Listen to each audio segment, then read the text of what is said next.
সবাইকে স্বাগত। অনেকেই তো নিমপাতা খেতে পছন্দ করেন না, তবে এইভাবে একবার নিমপাতার বড়া বানিয়ে দেখুন, দেখবেন খুবই ভালো লাগবে। প্রথমে এইভাবে কচি নিমপাতাগুলি ডাঁটিগুলি ছাড়িয়ে নিমপাতাগুলি বেছে নিন। এবার আগে থেকে মা ভিজিয়ে রেখেছিলেন আতপ চাল, ওগুলি শিলনোড়াতে বেটে নিচ্ছেন। আতপ চালগুলি একবার বাটা হয়ে গেলে তাতে ওই নিমপাতাগুলি দিয়ে ঝালের জন্য 5-6টি কাঁচা লঙ্কা দিবেন ও 1 টেবিল চামচ জিরে দিয়ে ভালোভাবে বেটে ফেলুন। আপনারা ঝাল খেতে পছন্দ না করলে কমও ঝাল দিতে পারেন।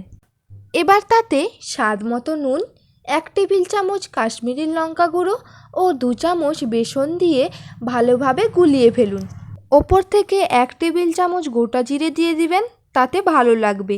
এবার কড়াইতে অল্প সাদা তেল দিয়ে তেলটি যখন গরম হয়ে আসবে তখনই অল্প অল্প নিয়ে বড়ার মতো বসিয়ে ফেলুন।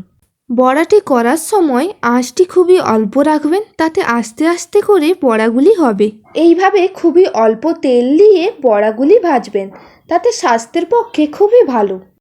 কিছুক্ষণ পর পর এইভাবে উল্টে পাল্টে বড়াটি ভালোভাবে চেপে করে ভেজে ফেলুন।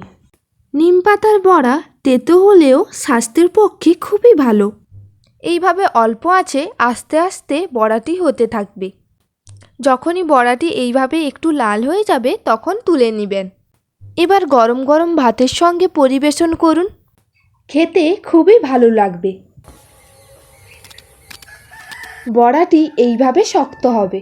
আমি আগে নিমপাতা খেতে তেমন পছন্দ করতাম না, কিন্তু এখন মা এইভাবে নিমপাতার বড়া হালকা তেল দিয়ে ভাজলে মুখরোচক লাগে, খেয়ে নিই।